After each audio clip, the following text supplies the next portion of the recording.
खबरों की शुरुआत करते हैं हिमाचल प्रदेश के चंबा में भूकंप के तेज झटके रिक्टर स्केल पर 5.3 मापी गई तीव्रता, लोग घरों से निकले बाहर। चंबा में आए भूकंप से लोगों में दिखी दहशत, दुकान और मकान से बाहर आए लोग।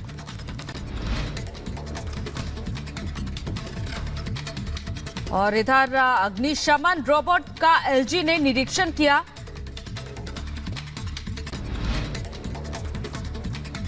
गाजियाबाद में क्रॉकरी के गोदाम में लगी भीषण आग, गोदाम में आग से मची अफरा तफरी, दमकल की 12 गाड़ियां आग बुझाने में जुटी। यूपी के बांदा में कार और ऑटो के आमने सामने भिड़ंत हुई, हादसे में एक महिला की मौत, एक शख्स गंभीर रूप से घायल। यूपी के फिरोजाबाद में सीवर स्टेशन पर मोटर फिटिंग करते समय हादसा हुआ, मौके पर ही 2 मजदूरों की मौत, एक की हालत गंभीर। यूपी के बदायूं में पुलिस ने 15 लाख के 106 मोबाइल बरामद किए। इस एसएसपी ने लोगों को सौंपेंगे फोन। यूपी के शाहजहांपुर की घटना, एक तेज रफ्तार कार ने अपना दल के नेता की गाड़ी मारकर गाड़ी को टक्कर मारी, घटना सीसीटीवी में कैद। यूपी के शाहजहांपुर में मां ने 6 महीने की बच्ची की गला घोंटकर हत्या कर दी, पुलिस ने किया आरोपी मां को गिरफ्तार। यूपी बुलंदशहर में पुलिस ने डबल मर्डर केस का खुलासा किया, नौकर ने साथी के साथ मिलकर की राजीव गर्ग और सुधीर कुमार की हत्या। यूपी के ग्रेटर नोएडा में चुनाव से पहले अलर्ट पर पुलिस, लग्जरी कार से बरामद किए 10 लाख रुपए कैश। मध्य प्रदेश के इंदौर से आई हैरान कर देने वाली खबर, शख्स ने युवती और उसके मौसेरे भाई को मारी गोली, दोनों की मौके पर मौत, युवक ने खुद को भी मारी गोली। पुलिस प्रेम प्रसंग के एंगल से देख रही है घटना। जम्मू कश्मीर के पुंछ में लोकसभा चुनाव को लेकर जोर शोर से हो रही है तैयारी, जिले के विभिन्न निर्वाचन क्षेत्र में लाई गई हैं ईवीएम मशीनें। के साथ जो हुआ वो टीएमसी के अत्याचार की पराकाष्ठा थी। अब बीजेपी ने संकल्प लिया है कि वो संदेश खाली के दोषियों को सजा दिलवा कर ही रहेगा, उन्हें जिंदगी जेल में ही काटनी पड़ेगी। मोदी ताबड़तोड़ हमले कर रहे थे और संदेश खाली की महिलाओं को इंसाफ देने के लिए हुंकार भर रहे थे, तो कोर्ट में सुनवाई के दौरान इस मामले में ईडी की ओर से पैरवी कर रहे केंद्र सरकार के डिप्टी सॉलिसिटर जनरल धीरज त्रिवेदी ने ममता सरकार पर सहयोग न करने का आरोप लगाते हुए पूछा कि ऐसी स्थिति में केंद्रीय एजेंसियां जांच को आखिर कैसे आगे बढ़ा पाएंगी। इस मामले में जनहित याचिकाकर्ता के वकील ने भी गवाहों को सुरक्षा देने की मांग की है और दावा किया कि सुरक्षा कारणों से कोई भी महिला अदालत में गवाही देने के लिए आगे नहीं आ पाई। और इसके पीछे की वजह एक अन्य याचिकाकर्ता की वकील और बीजेपी की नेता प्रियंका टिब्रेवाल ने बताई और दावा किया कि संदेश खाली की ज्यादातर महिलाएं पढ़ी लिखी नहीं हैं। ईमेल तो भूल जाइए, वो खत भी नहीं लिख सकती। इस मामले में 500 से ज्यादा महिलाओं ने हमसे शिकायत की है कि उनके साथ सेक्सुअल असॉल्ट हुआ है और उन्होंने बकायदा एफिडेविट दिए हैं। पीड़ित महिलाओं ने दावा किया है कि एक शाहजहां तो गिरफ्तार हो गया, मगर उसके 1000 साथी गांव में घूम रहे हैं। वो शाहजहां के खिलाफ न बोलने के लिए पीड़ित महिलाओं और उनके परिवार वालों को खुलेआम धमका रहे हैं। प्रियंका टिब्रेवाल ने यह भी दावा किया कि ये शिकायतकर्ताओं ने ही हमें बताया है कि शाहजहां शेख के लोग कह रहे हैं कि अगर महिलाओं ने उनके खिलाफ बयान दिया तो उनके पतियों और बच्चों के सिर काटकर फुटबॉल खेलेंगे। इस दावे पर कलकत्ता हाईकोर्ट के चीफ जस्टिस टीएस शिवज्ञानम ने कहा कि मान लीजिए कि एक भी एफिडेविट सही है तो ये शर्मनाक है।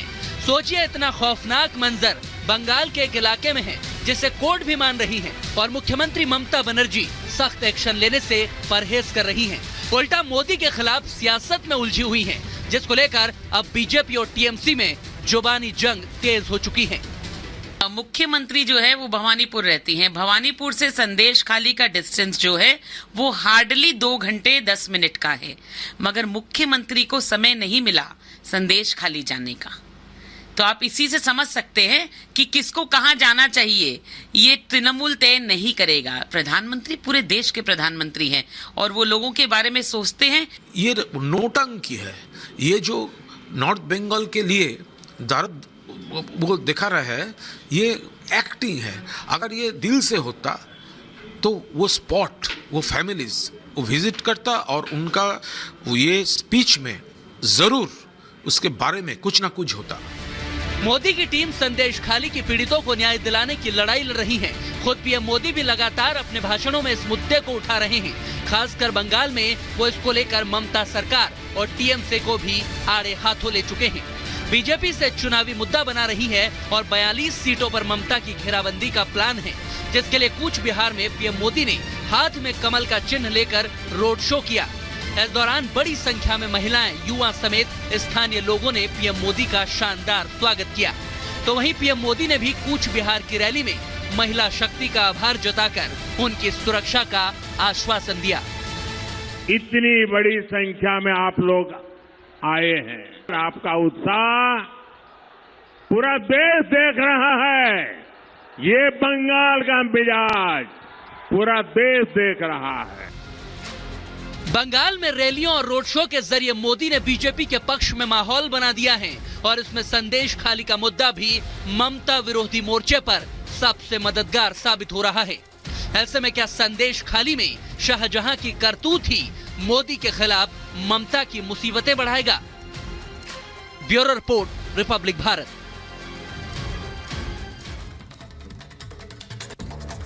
तो चलिए अब बात करते हैं अमेठी की, जहां से अभी तक ये सवाल उठ रहा था कि कांग्रेस आखिर यहां से किसे चुनावी मैदान में उतारेगी। राहुल गांधी के अमेठी से चुनाव लड़ने की चर्चा जोरों पर थी कि इसी बीच गांधी परिवार के दामाद रॉबर्ट वाड्रा ने बड़े संकेत दिए हैं यहां से चुनाव लड़ने के, और रॉबर्ट वाड्रा के इस बयान के बाद से प्रतिक्रियाओं का दौर भी चरम पर है। देखिए रिपोर्ट।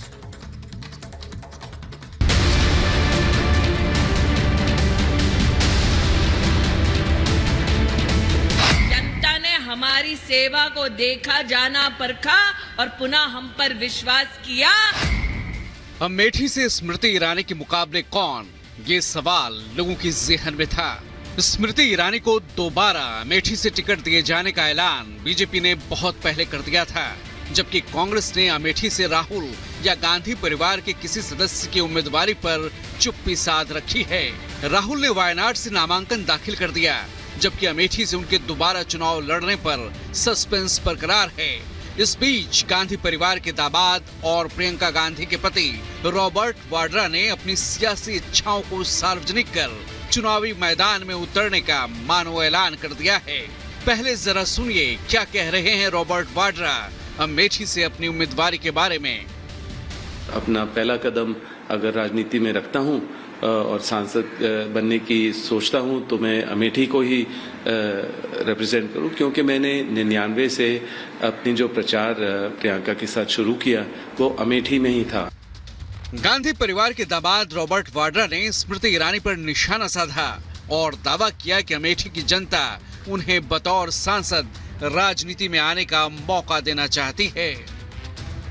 जब अमेठी के लोगों को लग रहा है कि उन्होंने गलती की कि स्मृति जी को जिताया और राहुल को वहाँ से जो भी है कि कोई और कंस्टिट्यूएंसी ढूंढनी पड़ी या जो भी है, पर मुझे लग रहा है कि वो चाहते हैं कि गांधी परिवार का कोई भी सदस्य वापस आए, वहाँ वो भारी बहुमत से जिताएंगे।